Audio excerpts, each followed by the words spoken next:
우리가 어찌 보면 신앙생활 한다는 거, 믿음 생활 한다는 거, 어쩌면 상식적이기를 포기하는 것일 수도 있어요. 아니, 이런 상황에서 무슨 찬송을 불러? 이런 상황에서 어떻게 예배할 수 있어? 전혀 이 본문이 우리의 현재 상황과는 전혀 와닿지 않은 본문일 수 있습니다. 그런데 여기에 하나님의 은혜가, 하나님의 은사가, 하나님의 능력이 감추어져 있다는 것을 읽어내실 수 있는 영광교회 성도들 되기를 바랍니다.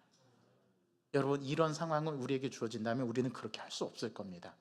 그런데 예수 믿는 사람이라면 그렇게 해야 된다라는 본문의 말씀의 메시지가 이 안에 담겨 있습니다. 언제 찬양합니까? 우리가 찬양할 수 있는 조건이 주어질 때? 아니요. 찬양할 수 있는 상황이 주어져야지만? 아니요. 악기가 있어야지요? 아니요. 예배 시간에만요? 아니요. 언제 어디서는 always, 항상 주님을 칭찬하고 높이고 기리고 찬양할 수 있어야 한다는 것이 예수 믿는 사람의 본연의 임무, 본연의 자세라는 겁니다. 여러분, 이걸 잊지 마시기 바랍니다. 우리는 예배할 수 있을 때 예배해야 된다고 생각하지만 사실 그렇지 않아요. 예배할 수 없을 때 예배하는 것이 진짜 예배입니다. 찬양할 수 없는데 찬양하는 게 진짜 찬양이에요. 예배할 수 있고 찬양할 수 있을 때 찬양하는 것은 누구나 다 할 수 있어요. 그런데 이렇게 매질을 당하고 고난 가운데 있는, 그리고 심지어 자유가 제한된 감옥에 갇혀 있는 상태에서 예배를 드린다? 이거는 도저히 상상할 수 없는 일이 벌어진 거죠. 그런데 이게 진리라는 것을 이 두 사람이 증명을 해주는데요. 감옥에서 찬양을 부르고 예배를 전심으로 드렸더니 일어나는 일들이 있습니다. 오늘 그걸 여러분들이 눈여겨보시길 바랍니다. 언제 찬양하는가? 언제 어디서나 어떤 상황에든지 조건과 상황에 관계없이 찬양해야 한다는 것이 바울과 실라가 보여주는 모습이고요. 바울과 실라의 상황이 지금 어떻습니까? 아마 상황에 매였다면 찬송할 수 없었을 것입니다. 감옥의 상황에서 예배하고 찬송한다는 것은 상식적이지 않습니다. 그래서 하나님과 관계된 요소들을 상식의 수준을 뛰어넘는 모습을 지금 바울과 실라는 보여주는데요. 이들은 갖은 매질과 고난이 주어진 그때 하나님을 찬양하고 하나님을 예배합니다. 도저히 찬양할 수 없는 상황인데 찬양합니다. 이것을 우리 그리스도인들이 알아야 하고 배워야 한다라고 오늘 본문은 우리에게 가르쳐 줍니다. 언제 찬양하는가? 고난의 순간에, 매질을 당하고 자유가 제한되는 감옥에 갇힌 상황에, 그런 순간에 예배하고 찬양해야 한다라고 오늘 본문은 말합니다. 그게 가능할까요? 가능하답니다. 저는 이번 명절에 우리 교인들이 입원해 있고 여러 가지 고통스러워하고 풀리지 않는 문제로 기도하면서 그런 상황 가운데 설 명절을 맞이했습니다. 저도 고향을 갔습니다. 제가 이렇게 웃으면서 얘기하지만 저도 마음이 엄청 위축이 되고 힘들고 어려운 상황이었어요. 더구나 제 개인적인 상황은 그야말로 암담했습니다. 저희 장모님이 암이 재발하셨어요. 림프절로 전이가 되셨답니다. 여러분, 남의 일이라고 놀라지도 않으시는데 사실은 저는 심각했습니다. 말은 이렇게 하지만 아무런 감정이 없는 것이 아닙니다. 제가 그런 무거운 마음을 가지고 저희 장인어른 장모님을 뵙고 처남과 함께 모여서 설날 당일에 예배를 드렸습니다. 제가 가족들에게 어떤 설교를 할 수 있겠어요? 이번에 암이 재발한 게 3번째입니다. 첫 번째 암 수술을 하고 또 다른 쪽에 이제 암이 재발이 된 게 아니라 다시 또 다른 암이 이제 발병하고, 이제 다 모든 것들이 다 이제 항암도 끝나고 방사선 치료도 끝나고 이제 할 수 있는 처치라고 다 해서 이제 완치 판정을 받는 5년의 기간 동안 3년 반이 흘렀는데 다시 림프절로 암이 전이가 됐다라는 소식을 불과 명절 바로 전주에 알게 되었습니다. 청천벽력과도 같았던 소식이었죠.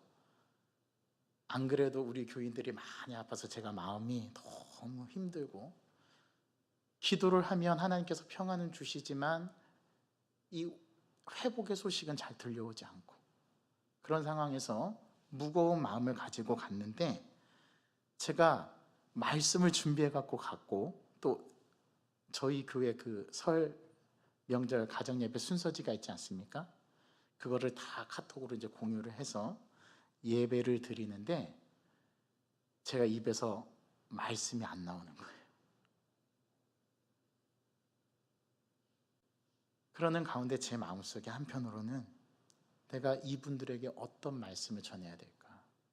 그래서 제가 만난 하나님의 역사를 함께 나누고, 하나님이 살아계심을 확인하고, 그 하나님 앞에 우리가 기도하는 길밖에 없다, 하나님 앞에 매달리는 방법밖에 없다, 그것이 제가 장인어른 장모님 처남에게 드릴 수 있는 유일한 말씀이었습니다. 그리고 함께 기도했습니다. 장모님의 몸에 손을 얹고 기도했어요.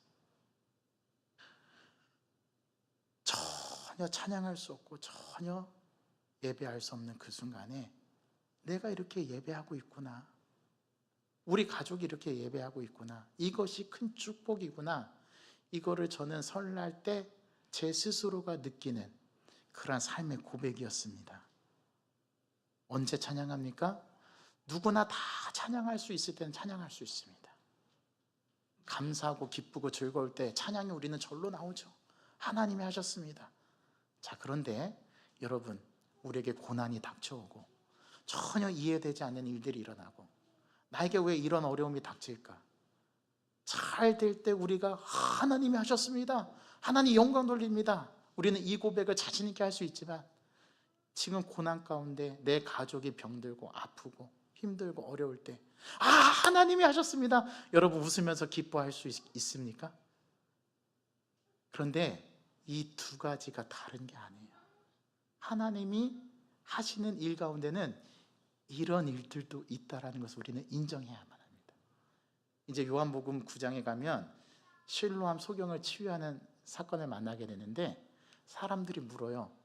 저 사람이 날 때부터 소경된 게 저 사람의 죄 때문입니까? 부모님의 죄 때문입니까? 우리 주님은 전혀 다른 해석을 내놓으시는데요, 그 사람의 죄도 아니고 그 사람의 부모의 죄도 아니다. 이 일은 하나님의 영광의 때에 하나님의 영광을 드러내기 위해서 하나님께서 하시는 일이다. 우리가 기뻐하고 좋을 때 찬양할 수 있을 때 그것만이 찬양이 아니라, 고난 가운데 아파하고 슬퍼하면서 부르는 찬양도 하나님께서 하시는 일이라는 거예요. 이게 두 가지가 상반된 게 아니라, 대치되는 게 아니라, 이게 하나님께서 하시는 한 가지 일이라는 사실을 우리는 기억해야 됩니다. 그럼 어떻게 찬양합니까? 전심으로, 구체적으로, 행동으로 우리가 찬양해야 합니다. 여러분, 찬송은 주님께 드리는 거죠. 이 찬송을 누가 받으셔요? 하나님이 받으셔요. 이 찬송을 주님을 높이고 주님을 칭찬하고 주님을 기리는 것이기 때문에 하나님이 받으시는 겁니다. 그래서 우리가 어떻게 찬양해야 되냐? 전심으로 해야 됩니다. 이 모습을 오늘 누가 보여줘요? 바울과 실라가. 어떤 상황입니까? 전혀 찬양할 수 없는 상황입니다. 예배할 수 없는 상황입니다. 그야말로 매질을 당해서 고통이 극심에 달아있는 때입니다. 심지어 누군가 치료해 주지도 않아요.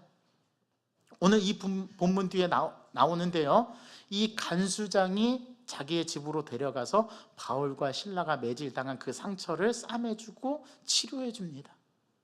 그리고 그 구원이 그 가족에게 임하게 되고 다 세례를 받고 예수를 믿게 되죠.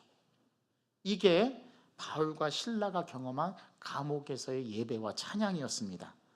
그들이 어떻게 주님을 높이고 주님께 예배하는지, 여러분, 그들은 전심으로 예배합니다. 목숨 걸고 합니다. 여러분, 비상적이라고 그랬죠? 안다와 온다고 그랬잖아요. 여러분, 지금 사도 바울과 실라가 이 감옥에서 찬송하고 예배하는 거는요, 자기 목숨 내놓고 하는 겁니다. 그래서 제가 입버릇처럼 말씀드리지만 예배에 목숨 거셔야 됩니다. 목숨 걸고 하지 않는 예배는 예배가 아니다라고 말할 정도로 우리 목숨 걸고 예배해야 됩니다. 이게 사느냐 죽느냐의 문제거든요. 예배가. 그래서 예배가 회복되고 예배의 모든 것들이 출발하는 출발점이 되어야 됩니다. 주님을 인정하지 않고서는 찬양할 수 없습니다. 이 행위는 나를 위한 것이 아니라 누구를 위한 것이기 때문에 그렇습니까? 하나님을 위한 것이기 때문에 그렇습니다. 찬양은 주님을 모르는 자들은 절대 할 수 없습니다. 오직 하나님이 부르신 자들만 예배할 수 있는 것처럼 말이죠. 오늘 김정식 안수 집사님이 예배 인도할 때 오직 하나님께서 부르신 자들만 예배할 수 있다고 하는데, 여러분, 하나님께서 부르신 자들만 기도할 수 있고 하나님께서 부르신 자들만 찬송할 수 있습니다. 여러분, 세상 사람들이 예배합니까?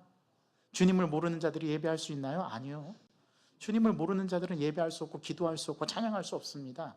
오직 부르신 자들만 예배할 수 있고 기도할 수 있고 찬양할 수 있는 거예요. 오직 하나님이 부르신 자들만 찬양할 수 있습니다. 저는 지금까지 명절을 지내오면서 느끼지 못했던 한 가지를 느꼈던 경험이 이번 명절에 있었습니다. 제가 이번에 명절에 가서 부모님을 뵈니까 부모님이 많이 늙으셨더라고요. 평상시에는 못 느꼈습니다. 근데 오랫동안 부모님을 잘 뵈지 못하다가 이번 명절을 맞아서 부모님을 뵙고 장인 장모님을 뵙고 양아버지 양어머니를 뵀는데 세 분 부모님이 다 많이 늙으셨더라고요. 이전에 가져보지 못한 느낌입니다. 제가 아침에 일어나서 본가의 거울을 쫙 들여다봤는데 제 모습 속에 아버지의 모습이 들어있고 제 모습 속에 어머니의 모습이 있더라고요. 그리고 그런 생각이 들었습니다. 우리 부모님이 이제 사시면 몇 년을 더 사실까? 제가 믿음이 없어서인지 모르겠지만 많이 살아보시면 100세? 그러면 30년 안 남았어요. 제가 평상시에 많이 못 느꼈는데 이번에 가서 뵈니까 너무 많이 늙으셨다는 것을 제가 처음으로 뼈저리게 해봤습니다. 그리고 거울에 있는 저를 보니까 저도 많이 늙었더라고요. 저도 많이 늙었어요. 지금 목사님 무슨 말씀 하시나 지금 내 앞에서 여러분 그렇게 생각하실지 모르겠지만 저도 나이가 많이 들었더라고요. 제가 나이가 든 만큼 자녀들도 많이 컸습니다. 일에는 2살 때 부산에 왔는데 지금 초등학교 5학년입니다. 이한이와 이든이는 해운대에서 태어난 부산 여자입니다. 그런데 지금 초등학교 3학년 5살이 되었습니다. 이 생각을 해보니 하나님을 믿게 된 것이 정말 기가 막힌 큰 은혜라는 사실을 고백하게 되고, 내가 찬양할 수 있다는 것, 내가 예배할 수 있다는 것, 그리고 주님이 나와 함께 계시다는 것, 이것이 정말 큰 은혜구나. 저는 이번 명절에 그거 하나 확인하고 왔습니다. 그리고 우리가 잘하고 있구나, 우리 영광교회가 잘 가고 있구나, 말씀을 향해서, 기도를 향해서 우리가 잘 가고 있구나라는 것을 저는 확인하는 계기가 되었습니다. 그래서 저는 오늘 예배를 드릴 때 이 찬양대 헌신 예배, 찬양에 집중하고 한 노래 한 소절 한 구절을 내가 마음을 다해서 부르는 그 고백이 하나님을 높이고 하나님을 기쁘시게 하고 하나님을 영화롭게 한다라는 것, 이게 우리가 드리는 찬양이다라는 사실을 오늘 말씀을 통해서 보게 된 겁니다. 언제 찬양한다고요? 전혀 찬양할 수 없을 때. 어떻게 찬양해야 된다고요? 목숨 걸고. 그렇게 찬양할 때 어떤 일들이 펼쳐졌습니까? 놀라운 기적이 펼쳐졌습니다. 인간으로서 경험할 수 없는 경험이 우리 삶 가운데 주어지는데요, 바울과 실라가 전혀 찬양할 수 없고 전혀 예배할 수 없고 목숨 걸고 하나님 앞에 찬양했을 때 그들에게 일어났던 일들은 가문의 옥터에 지진이 일어나고 옥문이 저절로 열리고 옥에 갇혔던 모든 죄수들이 해방되어지고 놓여지는 역사를 경험하게 됩니다. 이 역사는 반대로 감옥을 지키는 간수장과 그 감옥을 지키는 사람들에게는 치명적인 약점이 되었죠. 그래서 간수장이 자기의 이 상황을 감당할 수 없게 됐다는 걸 알았을 때 자결해서 죽으려고 합니다. 그때 바울과 실라가 죽지 마라, 우리가 여기 있다, 그래서 바울과 실라가 그 간수장에게 나타나서 복음을 전하고, 그 복음을 듣고 그 간수장이 뭐라고 바울과 실라에게 질문하냐면, 내가 어떻게 하면 구원을 얻을 수 있습니까? 그랬더니 바울과 실라가 구원받는 길을 가르쳐 주지 않습니까? 주 예수를 믿으라. 그리하면 너와 내 집이 구원을 얻으리라. 그리고 그 간수장이 바울과 실라를 데려가서 그들의 상처를 치료해 주고 함께 예배드리고 그 온 가족에게 세례를 베풀고 구원을 베푸는 역사가 일어납니다. 여러분, 이 감옥의 지진과 죄수들이 풀려나는 일을 통해서 어떤 역사가 일어났습니까? 사람을 살리고 사람을 하나님께로 인도하는 구원의 역사가 일어났습니다. 어떤 때요? 언제요?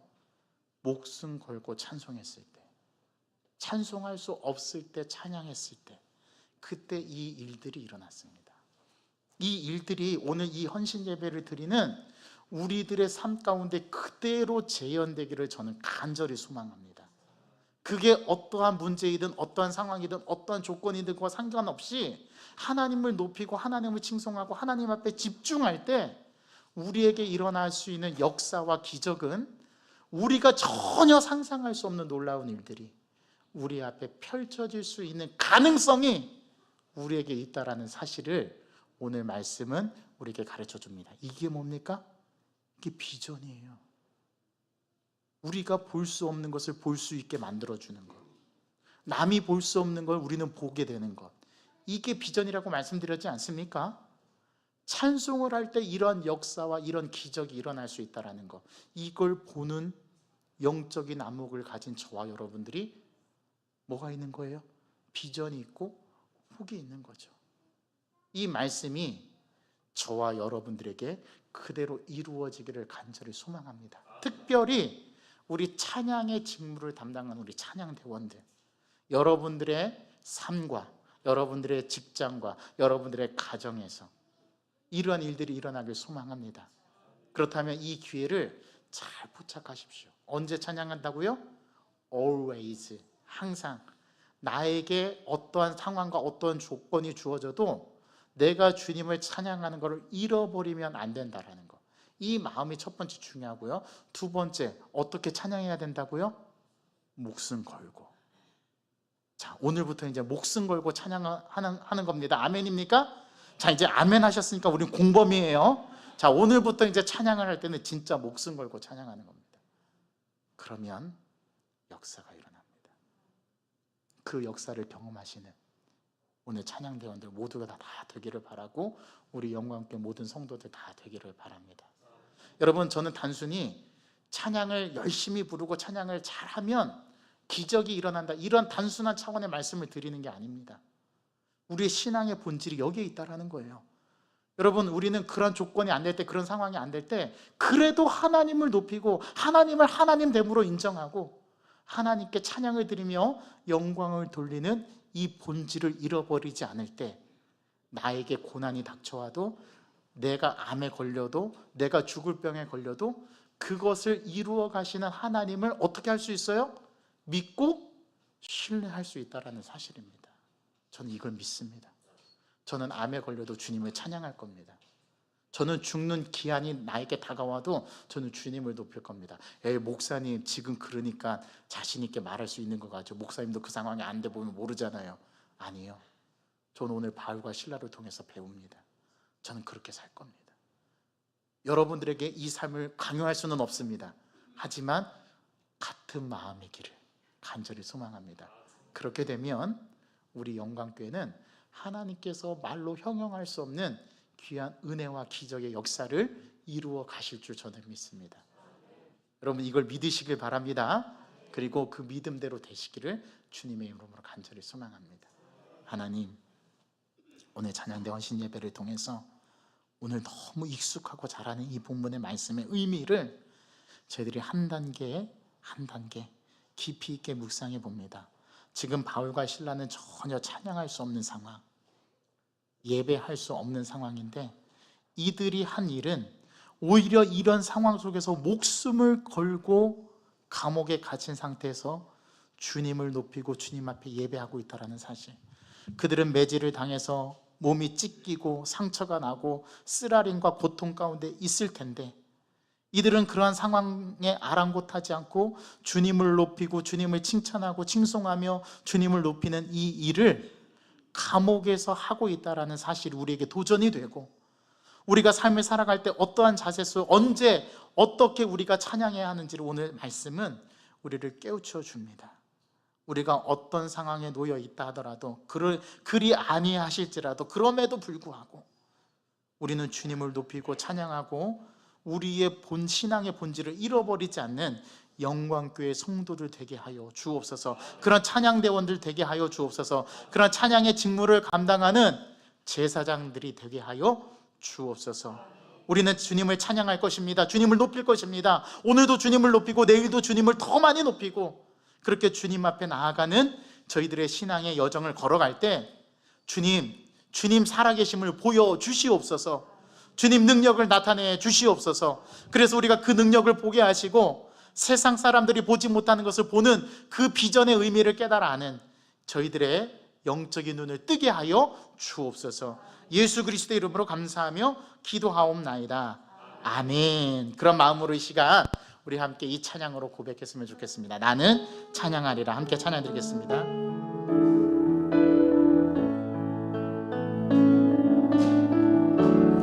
나는 찬양하리라. 주님 그 이름 찬양. 예수 크신 주 이름 나 찬양하리라.